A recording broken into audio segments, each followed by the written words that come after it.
Hello everyone, this is me doctor Sadaf Amreen.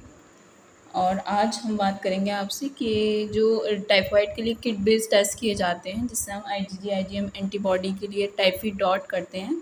तो इसमें जो किट इस्तेमाल की जाती है उसका मैनुअल है मेरे पास, मैं आपको इसको बताऊंगी इसके अंदर क्या क्या होता है ऑन साइट का। ठीक है, तो सबसे पहले तो इसके अंदर दिया है कि जो टाइफाइड का इंटेंडेड यूज़ क्या है। ठीक है, ये जो टाइफाइड होता है आईजीजी आईजीएम रैपिड टेस्ट है, क्योंकि एकदम ही हो जाता है। Is a lateral flow immuno essay for the qualitative detection करते हैं एंड डिफ्रेंसिएशन करते हैं एंटी साल्मोनेला टाइफी और पैराटाइफी आईजीजी और IgM in the human serum में किया जाता है और प्लाज्मा के अंदर। यानी आपको इस टेस्ट को परफॉर्म करने के लिए क्या चाहिए, आपको चाहिए इस टेस्ट को परफॉर्म करने के लिए या तो सीरम हो आपके पास या प्लाज्मा हो। ठीक है, it is intended to be used by the professional as a screening test and provided a preliminary test result to aid in the diagnosis of infection with the typhi or paratyphi. ठीक है, any user or interpretation of this preliminary test result with must also rely on the other clinical finding and the professional judgment of the healthcare provider and alternative method should be used इस्तेमाल करना चाहिए ताकि confirmatory test हमें confirmation मिल जाए दूसरे test से। ठीक है, आप कोई भी आप टेस्ट परफॉर्म कर रहे हैं तो आपको थोड़ी सी उस टेस्ट के बारे में नॉलेज होनी चाहिए, ये टेस्ट किस में होता है, क्यों कराया जाता है और इस टेस्ट से हमें क्या पता चलता है। तो इन्होंने थोड़ा सा एक समरी दे रखी है। लिखा कि टाइफाइड और पैराटाइफाइड फीवर जो होते हैं कैसे, पहली बात बैक्टीरियल इन्फेक्शन है। कैसे इन्फेक्शन होते हैं, बैक्टीरियल इन्फेक्शन होते हैं। किससे होते हैं, साल्मोनेला टाइफी से और पैराटाइफी ABC रेस्पेक्टिवली। ठीक है, which are transmitted through the injection of tainted food and water. किस वजह से होते हैं, जब हम इन्फेक्टेड फूड या फिर वाटर का इस्तेमाल करते हैं तो उस वजह से ये होती है बीमारी। वर्ल्ड वाइड एस्टिमेट किया गया है कि 17 मिलियन केसेस जो होते हैं और 600,000 केसेस जो होते हैं डेथ होती हैं अगर एनुअली, हर साल इतनी 600,000 डेथ होती हैं, 17 मिलियन केसेस देखने को मिलते हैं। Patient who are infected with HIV are at significantly increase risk of clinical infection. जिनके साथ HIV हुआ है वो ज़्यादातर रिस्क के लिए इन्फेक्टेड हैं और 1 से 5% पेशेंट जो होते हैं वो हो जाते हैं chronic carrier harbouring typhi in the gall bladder. 1 से 5% जो होते हैं क्रोनिक कैरियर बन जाते हैं। उसके बाद यह है कि क्लिनिकल डायग्नोसिस जो होती है of infection depend upon the isolation of the typhi and paratyphi from the blood, bone marrow, aseptic anatomic lesion. ठीक है, in the facilities that cannot be afford to perform the complicated and time consuming procedure। तो जैसे अब अगर ये जो time consuming procedure है इनको करने के लिए कोई फैसिलिटी, तो फिर क्या किया था, वेडार टेस्ट इस्तेमाल किया था फैसिलिटेट करने के डायग्नोसिस। हाउएवर मैनी लिमिटेशंस हैं जिनकी वजह से डिफिकल्टेशन होता है in the interpretation of the test के अंदर। फिर उसके बाद इसके अंदर दिया गया है कि in contrast to the typhoid IgG IgM rapid test ज़्यादा सिंपल है, फास्ट है और साइमल्टेनियसली डिटेक्ट कर लेता है डिफरेंट आईजीजी और आईजीएम एंटीबॉडी को टू टाइफी पैराटाइफी एंटीजन के लिए, thus aiding in the determination of current and previous exposure को एस्टाइफी एंड पैराटाइफाई का करंट इन्फेक्शन है या फिर अभी प्रीवियस करंट इन्फेक्शन है या फिर पहले से ही था इन्फेक्शन, पुराना है, क्रोनिक है, तो ये बता देता है। एम जो होती है एंटी पॉजिटिव, अगर IgM पॉजिटिव आया या फिर IgM IgG बोथ पॉजिटिव आया तो ये सजेस्ट करते हैं करंट इन्फेक्शन को। एक आया दोनों आया तो करंट को बताएंगे IgM। ठीक है, IgG पॉजिटिव आता है तो ये बताता है लेट स्टेज ऑफ इन्फेक्शन यानी क्रोनिक इन्फेक्शन, प्रीवियस इन्फेक्शन और लेटेंट इन्फेक्शन को बताता है। अब देख लेते हैं टेस्ट का प्रिंसिपल क्या है, यानी जो किट होती है इसका क्या प्रिंसिपल होता है, किस तरीके से काम करती है। ये जो किट है इसके अंदर क्या होता है, आ लेटरल फ्लो क्रोमेटोग्राफिक इम्यूनो एसे। ठीक है, द टेस्ट जो टेस्ट कैसेट होती है इसमें क्या होता है, कलर्ड कॉन्जुगेट पैड होता है जिसमें रिकॉम्बिनेंट H एंटीजन और O एंटीजन कॉन्जुगेट करता है with the colloidal gold HO conjugate के साथ and control antibody conjugate with colloidal gold. ठीक है, एक नाइट्रोसेलुलोज की मेम्ब्रेन स्ट्रिप होती है जिसके अंदर 2 लाइन होती है, एक G और एक M, और एक कंट्रोल लाइन होती है जो कि C से, जिसे M लाइन दिख रही है, G लाइन दिख रही है और C लाइन दिख रही है। C for control. M line is precoated, जो M वाली लाइन है ये कैसे प्रीकोटेड है, with monoclonal anti human IgM for the detection of anti S typhi and paratyphi IgM, और G लाइन जो होती है पहले से ही कोटेड है reagent for the detection of anti salmonella typhi and paratyphi G, वो एम के लिए है, ये जी के लिए है। सी लाइन जो होती है pre coated with the control line antibody.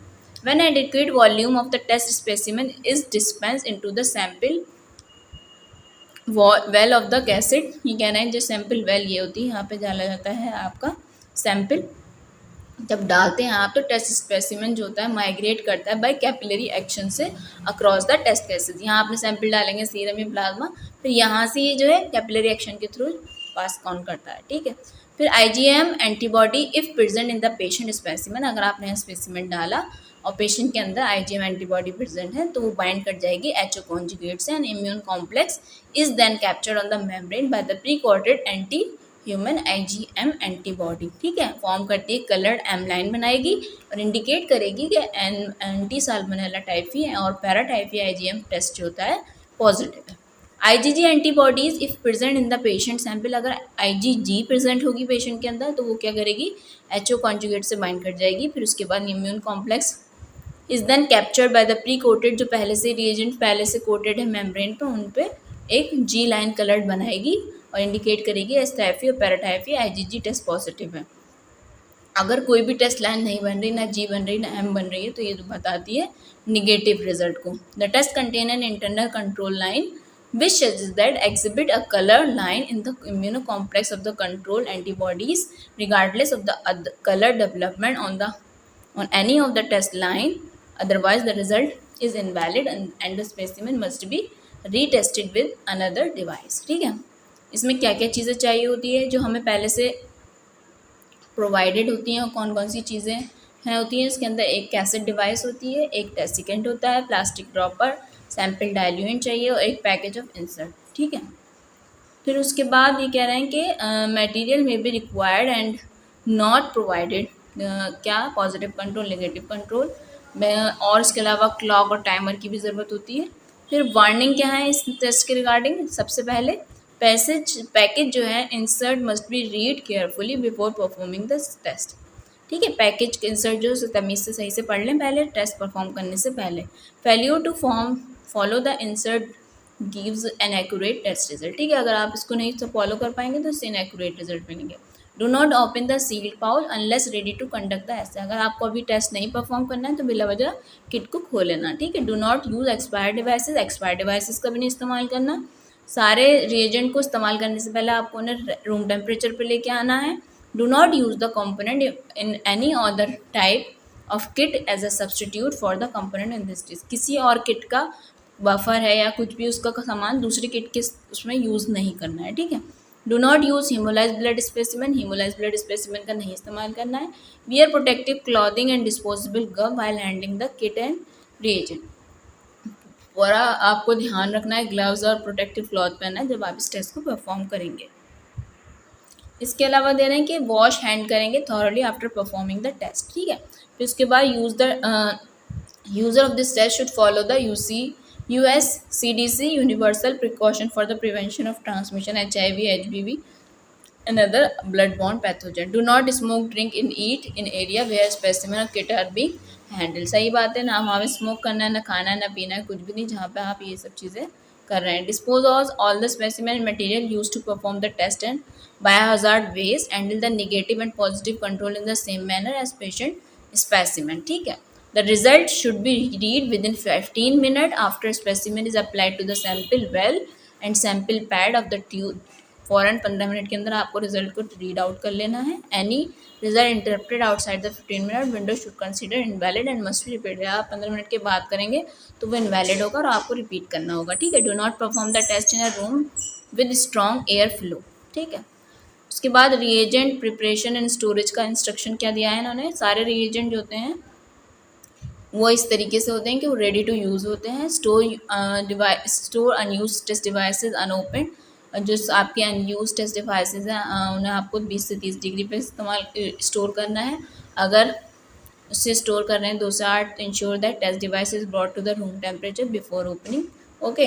The test is जो डिवाइस है वो stable enough, expiration date printed on the sealed pouch, do not freeze the kit, okay. फिर उसके बाद सैम्पल कलेक्शन के बारे में इन्होंने दिया है और उसकी हैंडलिंग कैसे करनी है। तो सैम्पल जैसे आप प्लाज्मा या सीरम लें, कलेक्ट करेंगे ब्लड स्पेसिमेन को और फिर उसके बाद क्या करेंगे, इनटू द कलेक्टिंग ट्यूब, किसमें लेना है, एडीटी वाइल के अंदर जो पर्पल वाली होती है, सिट्रेट और हेपेरिन फॉर द प्लाज्मा और collection tube containing no anticoagulant for the serum by the veniventure to make plasma specimen centrifuge, plasma specimen बनाना तो सेंट्रीफ्यूज करेंगे सैंपल को अपने को, एंड केयरफुली ड्रॉ कर लेंगे plasma into the new pre label tube, दूसरी ट्यूब में ट्रांसफर कर लेंगे प्लाज्मा को। To make serum specimen allow the blood, अगर सीरम निकालना है तो फिर ब्लड को पहले क्लॉट होने देंगे, देन सेंट्रीफ्यूज करेंगे, फिर केयरफुली विड्रॉ कर लेंगे सीरम दूसरी एक ट्यूब में जो आपने पहले से ही लेबल कर रखी होगी।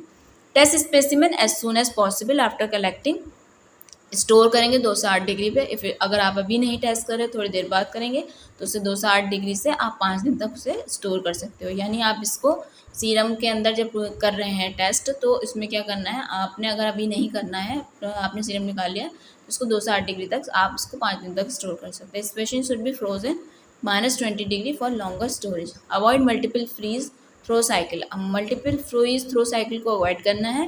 Prior to testing bring frozen specimen to the room temperature, test करने से पहले आपने स्पेसिमेन को रूम टेम्परेचर पे ले आइए, हल्के से स्लोली मिक्स करें gently. Specimen containing visible particulate matter should be clarified by centrifugation and before testing. ठीक है, सैंपल को नहीं इस्तेमाल करना अगर उसके अंदर ग्रॉस लिपाइमिया हेमोलिसिस दिख रही है, टर्बिडिटी दे रखी है, ताकि आपके कोई रिजल्ट में इंटरफेरेंस ना आए। अब परफॉर्मेंस कैसे करना है, टेस्ट का परफॉर्म कैसे करना है, सारे टेस्ट को और टेस्ट कंपोनेंट को रूम टेम्परेचर पे ले आइए अगर वो रेफ्रिजरेटेड है या फ्रोज़न है।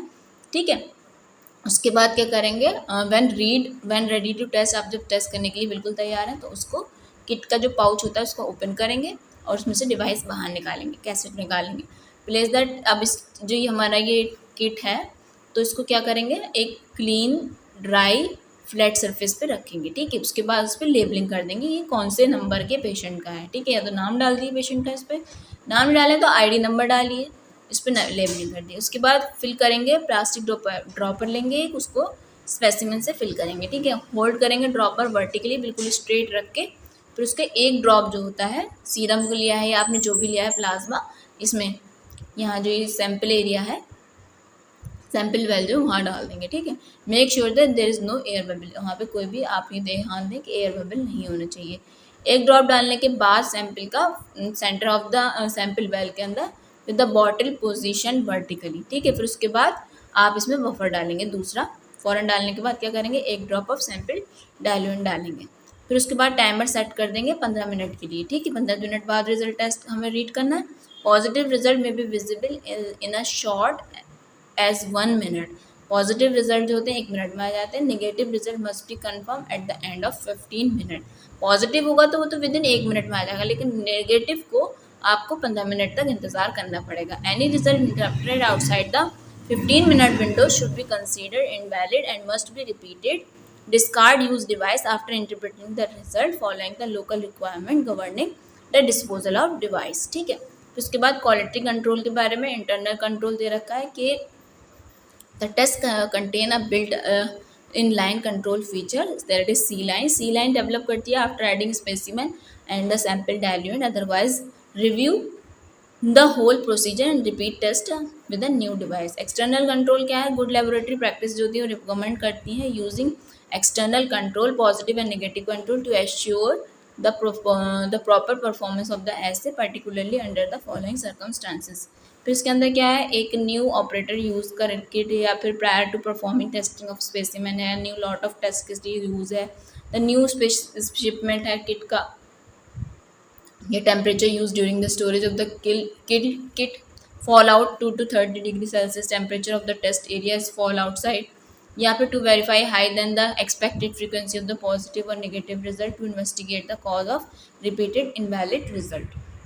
अच्छा, अब यहाँ इंटरप्रिटेशन ऑफ द रिजल्ट दे रखा, मान लिया आपने टेस्ट परफॉर्म किया, इस तरीके की पिक्चर आई सी पे, तो ये क्या करेगी, नेगेटिव और नॉन रिएक्टिव रिजल्ट शो कर रही है। ठीक है, if C line is present this is the absence of any colour in both the line, दोनों लाइन इनमें जी में एम में कुछ नहीं दिख रहा, तो इंडिकेट कर रही है कि कोई भी एंटी एस टाइफी और पैराटाइफी एंटीबॉडी स्पेसिमेन में डिटेक्ट नहीं है, यानी नेगेटिव रिजल्ट है, नॉन रिएक्टिव रिजल्ट है। पॉजिटिव कब होगा, सी पॉजिटिव आई, एम पॉजिटिव आई। ठीक है, तो ये पॉजिटिव है, सी पॉजिटिव आ रही है और एम पी आ रही है, तो ये भी पॉजिटिव। ये कह रहे हैं कि अगर in addition to the positive result जब होगा, अगर सी लाइन पॉजिटिव है, if only M line develop, अगर सिर्फ एम लाइन डेवलप हुई है तो ये क्या बताती है, इंडिकेट करती है कि anti salmonella typhi paratyphi IgM present है स्पेसिमेन के अंदर।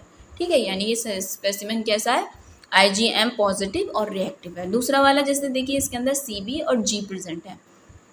इन addition to the presence of C line के अलावा अगर G लाइन भी डेवलप हो रही है तो ये क्या इंडिकेट कर रही है कि इसके अंदर जो होता है IgG एंटीबॉडी प्रेजेंट है, IgG पॉजिटिव और रिएक्टिव है। उसके अलावा अगर तीनों लाइनें पॉजिटिव आ रही हैं या फिर C पॉजिटिव आ रही है और इस तरीके से दोनों लाइन आ रही हैं, तो ये क्या है, C लाइन की अगर दोनों आ रही हैं तो ये क्या बताती है, presence of anti S typhi paratyphi IgG IgM दोनों मौजूद हैं and the result is for both the antibody is positive और रिएक्टिव। ठीक है, इनवैलिड रिजल्ट कब बोलेंगे, अगर आपकी इस तरीके की पिक्चर आई, कोई भी लाइन डेवलप नहीं हुई, इनवैलिड होगा। सिर्फ G लाइन प्रेजेंट आई, ये भी इनवैलिड। सिर्फ M लाइन प्रेजेंट आई, ये भी इनवैलिड। और सिर्फ G और M आई तब भी इनवैलिड। यानी कोई भी रिजल्ट पॉजिटिव जब होगा जब वो कंट्रोल के साथ होगा। कंट्रोल तो आना ही चाहिए पॉजिटिव के लिए। ठीक है, तो ये सारी जो आपके पिक्चर हैं इनवैलिड रिजल्ट हैं, ये आपने टेस्ट सही से परफॉर्म नहीं किया है तो इसकी आप किट को डिस्कार्ड कर देंगे, एक दूसरी किट से दोबारा से टेस्ट करेंगे। फिर उसके बाद इन्होंने ये परफॉर्मेंस कैरेक्टरिस्टिक दे रखी है। फिर उसके बाद हम देख लेते हैं डायरेक्टली लिमिटेशन क्या है टेस्ट की। ऐसे procedure and the result test result interpretation must be followed closely when the testing the presence of antibodies in the serum plasma from the individual subject. Failure to follow the procedure may give inaccurate result. फिर उसके बाद ये कह रहे हैं जो typhoid IgG IgM rapid test जो होता है लिमिटेड है qualitative detection of the antibodies के लिए।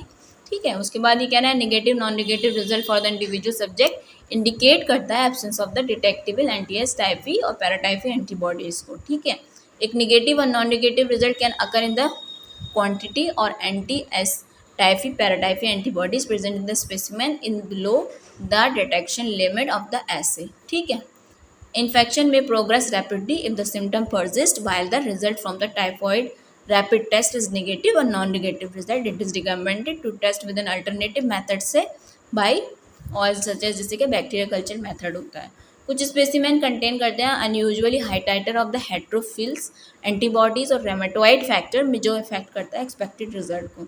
The result obtain with this test should only be interpreted in conjugation with the other diagnostic position और क्लिनिकल फाइंडिंग। तो मैंने आज आपसे डिस्कस किया how to perform IgG IgM antibody test through the kit. I hope आपको मेरा video पसंद आया होगा। अगर मेरा वीडियो पसंद आया तो मेरे वीडियो को लाइक करें और मेरे चैनल को सब्सक्राइब करें। फिर मिलते हैं आपसे नेक्स्ट वीडियो के अंदर। जब तक के लिए thank you so much for watching my video. Thank you so much.